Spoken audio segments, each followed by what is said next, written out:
It was pleasant to get out of the baked train into an atmosphere that tingled with the subtle vitality of the sea, though nothing could be duller than the general prospect of flat fields and dusty hedgerows, and the long white road that lay straight as a ruler line between them. I surmised that when it had climbed that long upward slope, there would be a new horizon altogether, grey and liquid. Eythorpe Junction was the name of the station, and though that appeared a strange misnomer, for nothing seemed to join anything, I presently perceived a weedy, derelict branch line, and a loquacious porter explained that the line to Eythorpe had long been untraversed by railway traffic. There had once been high hopes that it would develop into a popular watering place, but the public had preferred its established favourites. The affairs that led to my disembarkation on this broiling August day at a jointless junction had been conducted in my sister Margary's most characteristic style.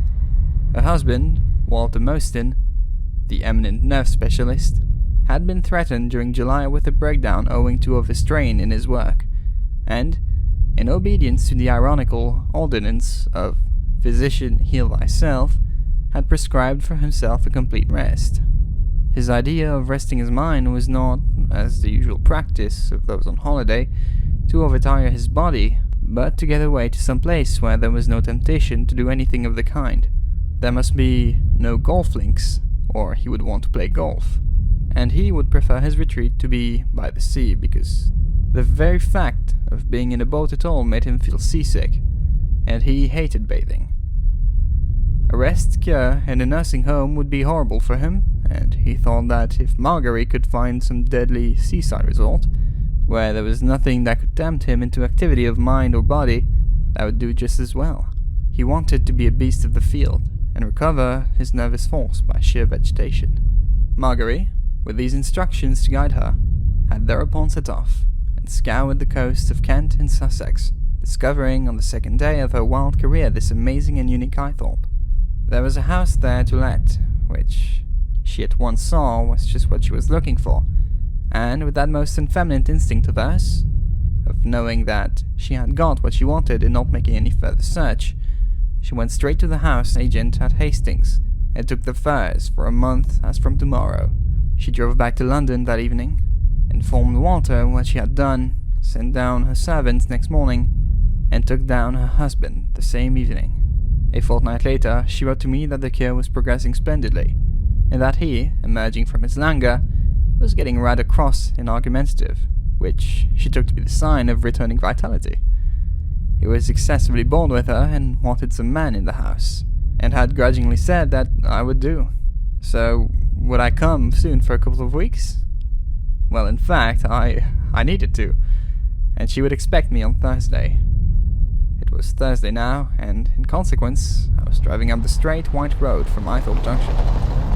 We topped the rise, and there, as I had expected, was the new horizon. The sea sprang up to eye level.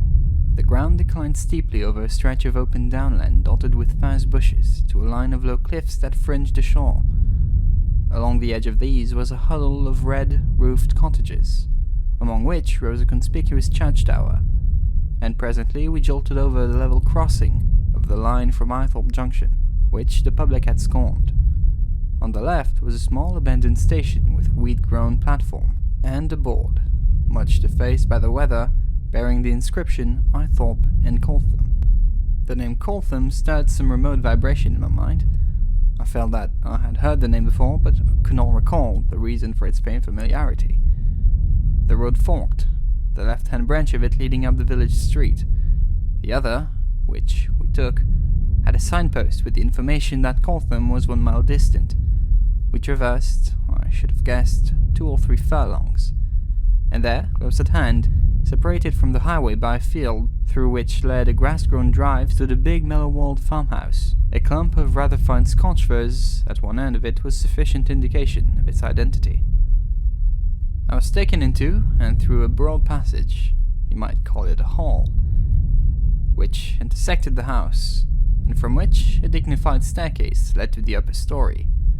At its further end, a glass-paned door opened into the garden. But there was no one here, and the servants supposed that they had gone strolling, perhaps down to the beach. The afternoon was still very hot, and deciding to wait for them, Rather than vaguely pursue, I admired the luck that had attended Marguerite's search for a tranquil sanatorium. Not a house was visible. The clean emptiness of the downland was laid like a broad green ribbon east and west, and in front, through a V-shaped gap, gleamed the sea. A one-storied wing, evidently a later addition, sprouted from the west end of the house. This cast just now a very welcome shade over the square space, laid with old paving stones, where long, low chairs and the tea table stood. The added wing, it is scarcely necessary to mention, was of far more antique design than the house, and looking in through its open door, which gave onto this flagged space, I found a very big, pleasant room with rafters in the ceiling, and small diamond-shaped panes in the mullioned windows. The oak floor was bare but for a few rugs, and at the far end, near an open fireplace, stood a grand piano. The lid was open, and I read there, to my great surprise, the world-famous name of Berenstein. That, too, was just like Marguerite, to take a remote farmhouse and find Berenstein Grand waiting for her very gifted fingers, and fine spacious room. How cool it was in here, too. More than cool, it was positively cold. And at that moment, hearing familiar voices outside, I stepped out again, onto the paved space from which I had entered. Certainly, Walter did not look as if a fortnight ago he had been on the edge of a nervous breakdown. His face was bronzed and ruddy. He strode along with a firm step, and was talking in that loud, confident voice that had so often brought comfort to sufferers.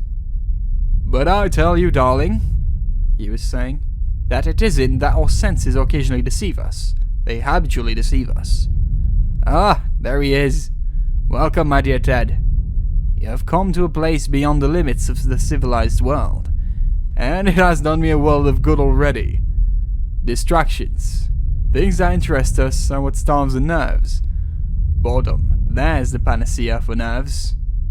I've never been so bored in my life, and I'm a new man." Marguerite laughed. "I wonder how often you've told your patients exactly the opposite," she said. "But isn't it so, Walter?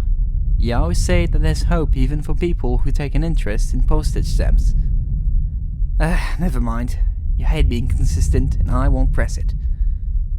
What about the senses habitually deceiving us?" "Obvious.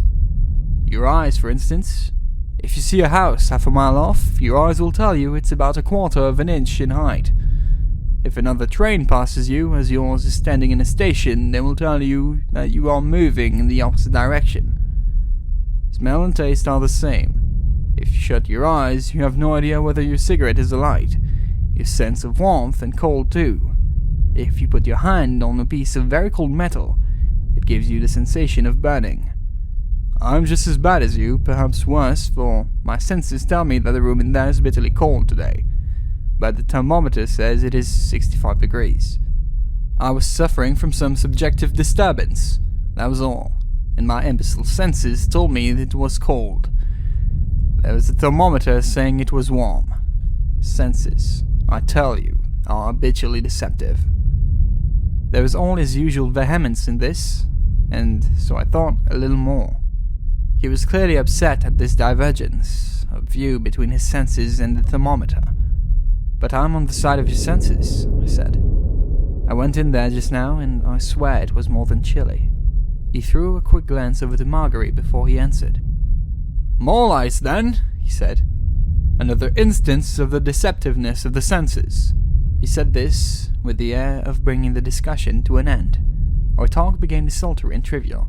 Before long, Marguerite closed it by saying that, whatever anybody else did, she intended to have a dip in the sea before dinner.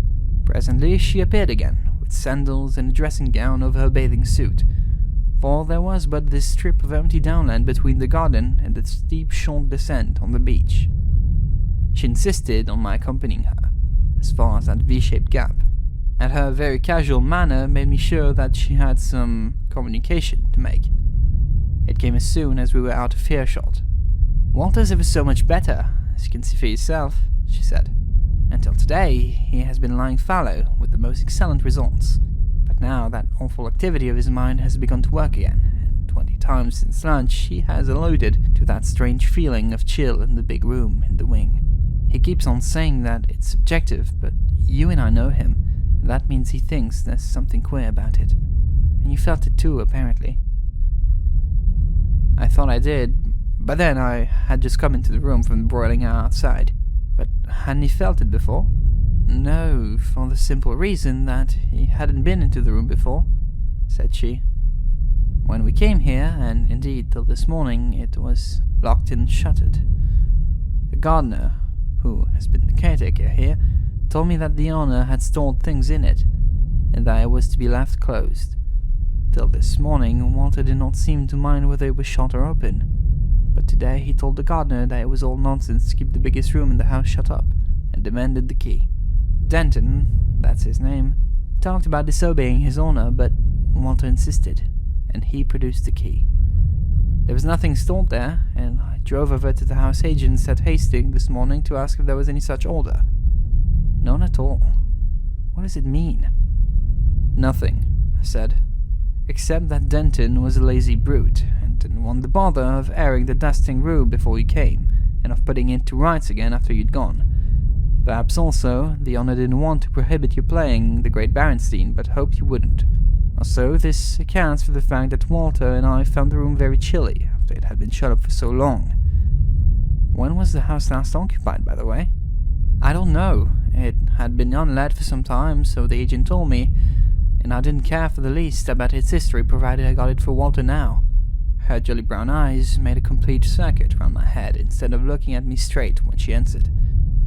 Don't be so foolish, Marguerite, I said, but look straight at me. You told me just now that Walter thought there was something queer about the room. What do you think? Her eyes rested on mine. I think there's something queer about the house, she said. I found myself looking up suddenly from a book or a paper to see who is in the room, and I think Walter does the same, but he thinks he hears something, and then finds he hasn't, just as I think I see something, then find I haven't. I cock an eye, he cocks an ear, but don't say a word to him. He hates the idea of anything he can't account for by the ordinary function of the senses, which, he says, habitually deceive you. But since that room was opened, he's been arguing with himself. Oh, put the stopper in, I said. Do you remember the gurgle of the hot water pipes in the nursery 30 years ago, and how you knew it was the groan of a murdered woman? You frightened me out of my wits then, but I'm too old to be frightened now.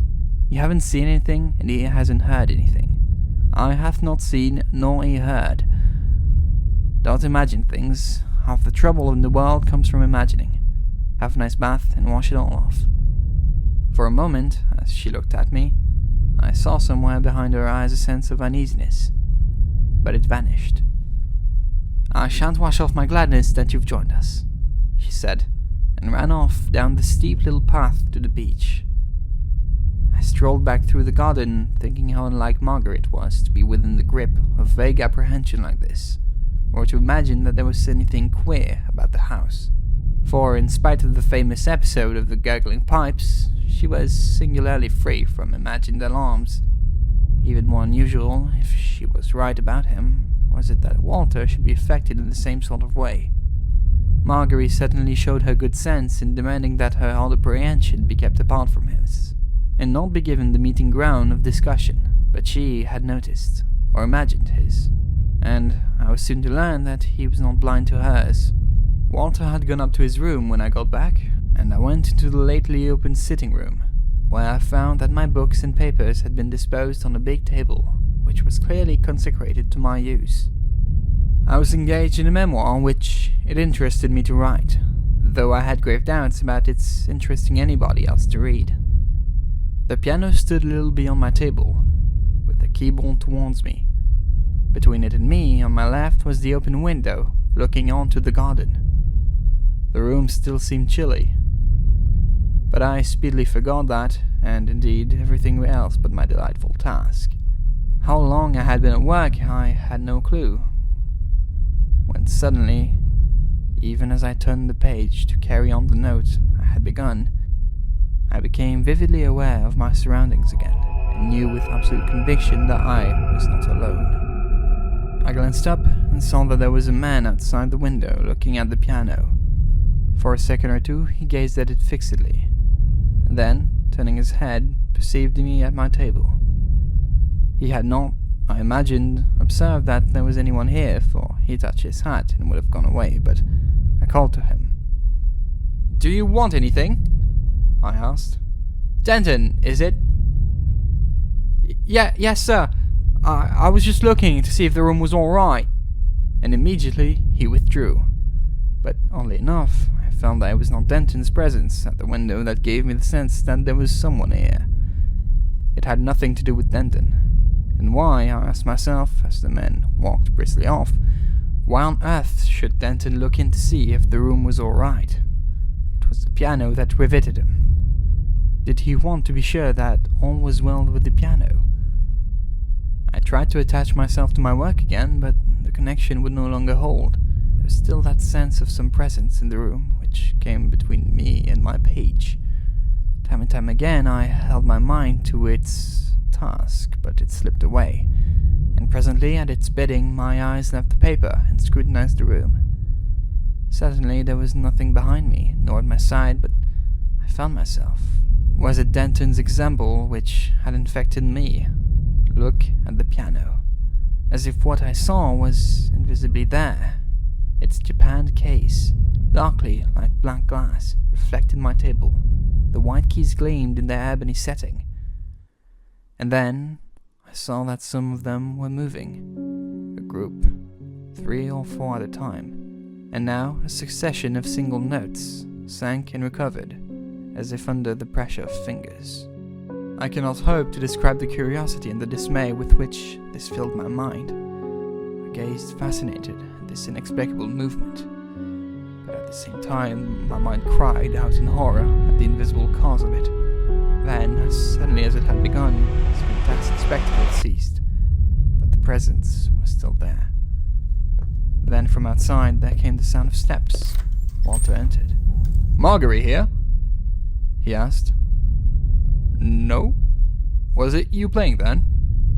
"Deceptive senses," I said. "I haven't touched the piano." He looked at me a moment, puzzled. "But I would swear I heard the piano," he said. Instantly I made up my mind not to tell Walter what I had seen.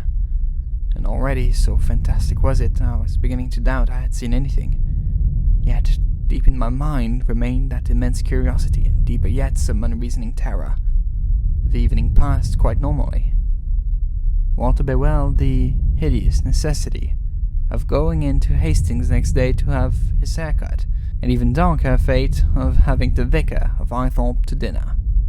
It was still early when we went up to bed, and, conscious of an overwhelming somnolence, I instantly fell asleep.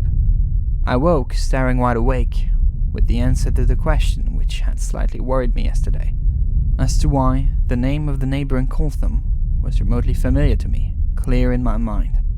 There had occurred there, about a year before, a very brutal murder, which still remained among the unsolved mysteries of criminal history. An elderly spinster lady, living with her spinster sister, at some house there, had been found strangled on the floor of her sitting room. It was supposed that robbery was the motive for the crime, but the murderer seemed to have heard some stir in the house, and left a cash box containing 30 or 40 pounds in the drawer he had just opened. I could remember no further details, but I thought I would still stroll over to Coltham next morning and, with an appetite for the horrible which lurks in us all, find out which the house was. The two went on to Hastings next morning, and, in pursuance of my plan, I strolled up the road to Coltham. It was a melancholy little bunch of cottages perched on the edge of the downs, and I had just decided that a rather stricken-looking house, with a board up to say it was to let, was a suitable site for the murder, when I saw Denton coming down the little street. "Which was the house where the murder took place last year, Denton?" I asked him. He stared at me a moment, and I saw his throat apple jerk up and down. Then he pointed to the house I had picked out. "That was the one, sir," he said. "And what was the name of the old lady?" I asked. "Miss Ellershaw," said he. and rather abruptly, much in the manner in which he had retreated from the window last night, he turned and left me. Rather pleased with myself for my perspicacity, I strolled homewards again.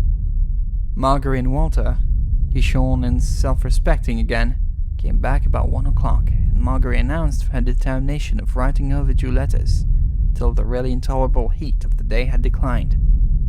"Hopeless arrears," she said. "Bills and bills, and the rent of the house for the next fortnight, which ought to have been paid 2 days ago. But I'll send it straight to our landlord, or is it landlady, instead of the agent. That will save a day." The clear burning of the sun had given place to an extreme sultriness. The sky was overcast with clouds, which all afternoon thickened to a still density portending thunder. Marguerite retired to the piano room to perform her overdues. Walter fell asleep, and, leaving him on the paved space, I joined Marguerite for coolness. She jumped up as I entered. "Ah, there you are! I was dying to be interrupted," she said, "because I long to see what's in that cupboard by the piano. I've muddled up your papers, Ted, I'm afraid. Unmuddle them again while I have an interval." She had, indeed, muddled my papers up. Half-finished letters, in addressed envelopes, and bills were mixed up with my notes. As I disentangled them, I came across a cheque, which she had drawn. It was made out to Miss Ellershaw. There was also a half-sheet on which Mrs. Mostyn much regretted not having sent a cheque for a fortnight's rent sooner. So Miss Ellershaw was owner of the first, and 2 Miss Ellershaws, one of whom had been murdered, lived together. Had they lived in that house at Coltham, where Denton had told me the murder was committed, or had they? Marguerite interrupted these rather disquieting thoughts. "What a disappointment," she said. "Empty cupboards, all but 1 leaf of a book of English songs. That's Home Sweet Home. You may laugh at it, but it's a wonderful melody. I must play it, and then I shall get on with my jobs." The window, close to which I sat, commanded a view of the garden. Out of it I could see Denton plucking sweet peas. As the note of the old-fashioned tune streamed out through the open window, I saw him drop his basket and stop his ear. Simultaneously I knew that there was some presence here in the room, not Marguerite's nor mine. She played 2 lines and stopped. She turned around and faced me. "What is there here?" she said. "And what—" Walter, whom I had left asleep, looked in at the door. "Ah, it's you playing," he said. "That's all right." By strange interweavings of emotion, that common consciousness between us all, of the presence of something that came not from among the humming wheels of life, but from the grey mist that encompassed it, grew thicker in texture. There was some presence in the room, not mine, nor Marguerite's, nor Walter's, here now, though invisible, and somehow gathering strength from our cognition of its existence. In all different ways, we all contributed to it in that moment of absolute appalling silence. Some sort of babble broke it. I babbled of the disorder of my papers. Marguerite babbled apology and promised to put them straight, if she might be allowed to deal with them. Some sort of crisis passed. I can explain it no better than that. As evening drew on, the clouds gathered even more thickly. The sea was leaden, the air dead. And when, about 10:30 that night, Mr. Bird, who had proved himself a charming guest, said good night, I went with him to the door. We looked out onto a pit of impenetrable darkness. I saw the opportunity I wanted, and assuring him that I should really like a stroll to get such air as there was, insisted on fetching a lantern and lighting him back as far as the village. I then went straight to the point. "There was a fearful tragedy in Coltham last year," I said. Denton pointed me out to the house where the murder was committed. Mr. Bird stopped dead. "Denton pointed you out to the house?" he asked. "Yes, but perhaps he was wrong," said I. "In fact, Mr. Bird, I should very much be obliged to you if you would tell me whether I am right or not in thinking that the scene of the tragedy was the Firs. My sister and brother-in-law know nothing about it, and I hope they won't. But I learned accidentally today that she pays the rent to Miss Ellershaw, which I think is the name, and I hazard the guess that the precise scene was the room outside which we sat tonight. He did not reply for a moment. "I can't deny what you suggest," he said, "and my mere refusal to reply would do no good. You are quite right. Denton's telling you, by the way, that the scene was in the village itself is quite intelligible, for Miss Ellershaw, who does not intend to live in the house again, wants to let it. And if it was known that the murder took place there, it would be prejudicial. Denton knows that. And in turn, I want to ask you something. Why do you guess that particular room?" I hesitated as to whether I should tell him about the crop of strange impressions which were growing up around it, but decided not to. "There are queer things," I said. "My sister was told, for instance, that there were orders that the room should not be used. Denton told her that." "I can understand that too," he said. "The room has terrible memories for those who had the house at the time. Any more queer things?" "None that I can think of at present," I said. "But I will wish you a good night here, as the rest of your way is clear." I retraced my steps and found that Walter and Margery had both gone upstairs. There was a lamp still burning on the paved space where we had sat after dinner, and I went out there, disinclined to go to bed with my nerves all strung up by the stimulus of the approaching storm. All feeling of fear about what was creeping out into the light concerning this room and what might, I felt, suddenly burst forth with some blaze of revelation was gone, and now I was conscious only of intense curiosity, as I summed up in my mind what I believed, owing to these strange hints and signals out of the mist, had actually taken place. I figured Miss Ellershaw as having been sitting at the piano when the strangling cord was slipped around her neck. I figured her as having been playing Home Sweet Home. I figured Denton as having heard her.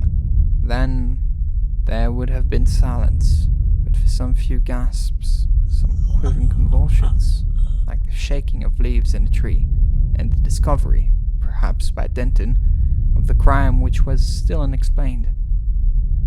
Certainly that afternoon the fragment of the tune which Margery had played gave him a sudden shock of horror. The night was absolutely still.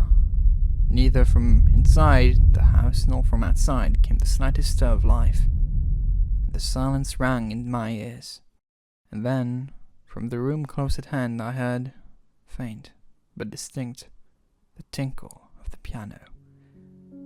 A couple of bars of a familiar tune were played, and some voice, thin and quavering, began to sing at the air. Curiosity, violent and irresistible, drowned all other feelings in my mind, and taking up the lamp, I opened the door to the room and entered. It burned brightly, and by its light, which gleamed on the keys of the piano, I could see that the room was empty. But the tune went on, softly played and faintly sung, and looking more closely at the piano, I saw that once more the keys were moving. And that sense of fear, which till then had lain coiled and quiet in my mind, began to stir. But I felt absolutely powerless to go.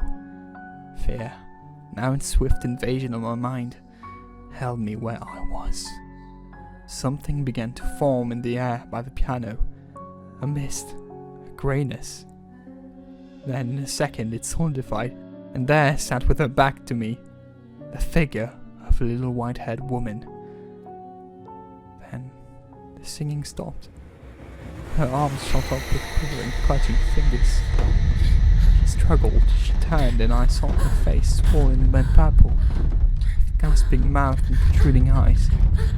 Her head lolled and nodded, her body swayed backwards and forwards, and she slid off the music stool into the ground. At that moment, a blaze of light poured through the unsheltered windows, and I saw, pressed against the pane, and seemingly quite unaware of my presence, Denton's white and staring countenance. His eyes were fixed on the piano. Simultaneously with the light came an appalling crack of thunder. A storm had burst. For that moment, Denton and I faced each other. The next he had gone, and I heard his feet running down the garden path. I had seen enough too, and with my mind submerged in terror, I stumbled from the room. As I paused for a moment outside, another flash flooded the gross darkness, and I saw him scuttling across the down to the white edge of the cliff. Then down came the rain, solid and hissing. My lamp was extinguished, and by the flare of the lightning standing still between the flashes, I groped my way up to bed.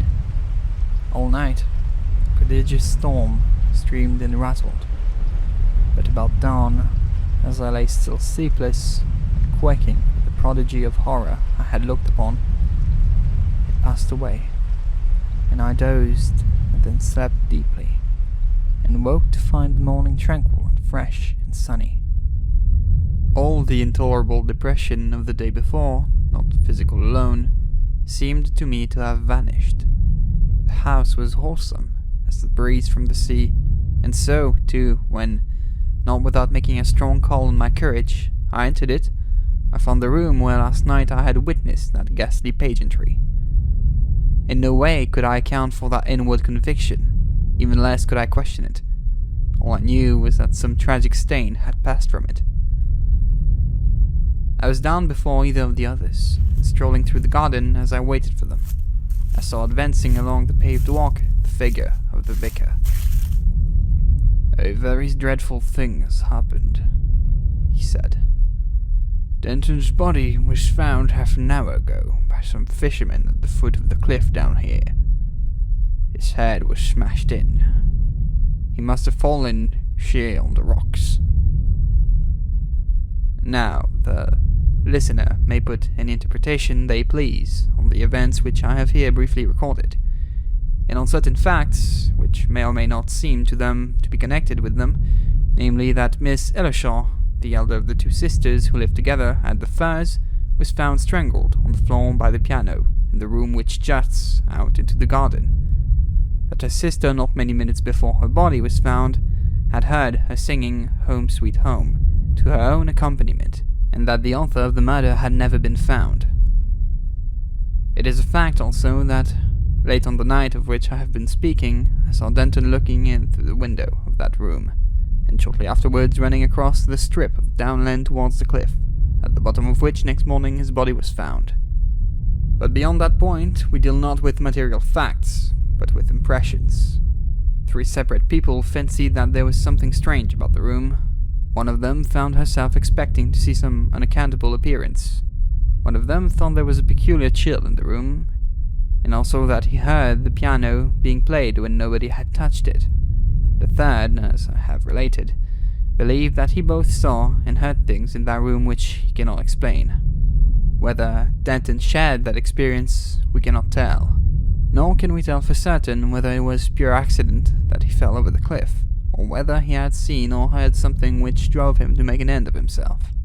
It remains only to add that Walter and Margery agreed that some strange sense, which they had both felt as of an unexplained presence in that room, had passed away from it during the night on which Denton met his death. Walter was inclined to attribute our original impressions to some purely subjective disturbance of the nerves caused by the approach of a great storm. Not then, but later, when thoroughly restored, he had gone back to his work, I told him and Margery what I had seen that night, and what, perhaps, Denton had seen.